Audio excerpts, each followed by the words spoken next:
His last work is called The Lighthouse, and it's Lighthouse Keeper, and it's a journal. It's in journal form. As regularly as I can keep the journal, I will. But there is no telling what may happen to a man, all alone as I am. I may get sick or worse. It just ends. The lighthouse keeper discovers that the lighthouse is built on chalk, a clayish chalk. No more sea, though, could accomplish anything with this solid iron-riveted wall, which at 50 feet from high tower is 4 feet thick, if 1 inch. The basis on which the structure rests seems to me to be chalk. Poe, in many respects, felt that way towards the end of his life, that he was living in a lighthouse, that much of underneath him was made of chalk and clay in terms of his economic stability and people actually understanding what he was saying. And so I think The Lighthouse, like some of his other works, is a very autobiographical story. Poe's final days ironically parallel his writing. The events are dark, mysterious, and have a tragic ending. On October 13th, 1849, Poe was discovered roaming the streets of Baltimore in a state of delirium, dressed in someone else's clothes. He was taken to Washington College Hospital. On the night of October 6th, he repeatedly called out the name Reynolds. The next morning, he died. Poe's funeral is a sad occurrence, too, and even after his funeral, even in death, one sad thing after another. Poe's funeral itself, the Reverend William Clem, actually Virginia Clem's cousin, basically conducts the ceremony. He spends all of 3 minutes at Poe's gravesite. The whole ceremony takes 3 minutes. Obviously, there was bad blood between the Reverend William Clem and Poe, but how disgraceful. Poe is laid to rest with a very small crowd around his grave at Westminster, and he doesn't even get a grave marker other than a little stone with a number on it for about 25 years. It seems that some of his close friends ordered a stone. It breaks. It never makes it to the grave site. 25 years later, Poe is given an appropriate gravestone, which is there today. But his body has to be dug up and replaced where the stone is in the graveyard. And again, total sadness here in terms of the coffin breaks open, and very strange. The skull shows a little. I guess it's the size of a golf ball, solidified, and everyone is horrified that that's the brain of Edgar Allan Poe. Well, probably it wasn't. From what I've read, the brain is one of the first organs to actually deteriorate into nothingness, and that actually might have been a calcified tumor in Poe's brain. But how macabre that even after death, these situations would happen to Edgar Allan. Dan Bianchi is the artistic director of Radiotheatre, a New York-based company dedicated to adapting literary classics into live radio-style broadcasts.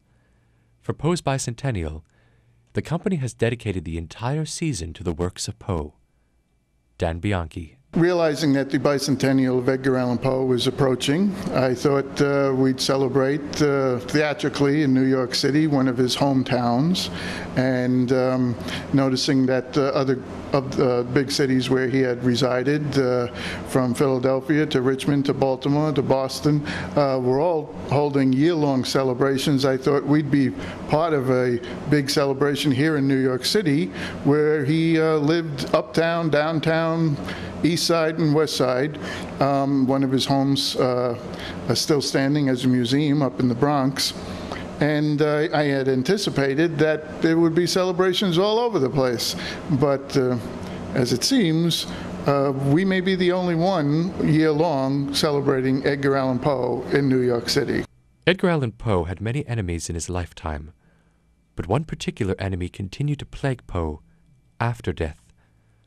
2 days following Poe's death, his sworn enemy wrote a scathing obituary on him and signed it Ludwig. But who was Ludwig? Rufus Griswold was a Baptist clergyman of the cloth, a very wicked man who basically was always in competition with Edgar Allan Poe. It was said that Poe at one point criticized one of his poems, and that's why Rufus Griswold howled it out for Poe. But there's also other information too. They both seem to have fell in love with the same young lady at one point, and Rufus Griswold also took one of Poe's editorial positions that he had when Poe was booted out of one of them, and so there was bad blood there. 2 days after Poe dies, Rufus Griswold comes out with this ludicrous obituary, signs it Ludwig, and basically accuses Edgar Allan Poe of every amoral action that a human being can perpetrate. And then cons Maria Clem, Edgar Allan Poe's aunt, into agreeing that Rufus Griswold should be the executor, and he marches away with a trunk filled of manuscripts and letters by Edgar Allan Poe, which no one knows what happened to them.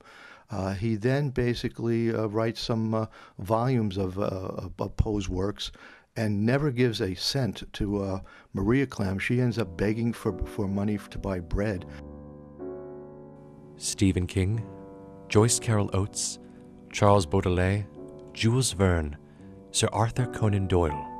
These are just a few literary giants who found great inspiration from Edgar Allan Poe. Poe's work has inspired countless films, novels, stage plays, and even a football team. As we celebrate the bicentennial of this complex genius, we could attempt to wrap our brains around the complexities of his work and life, or we could simply step back and stand in amazement. I choose the latter. The more you know about Poe, the more you know about Poe's life, the more you know that you know not that much about Edgar Allan Poe.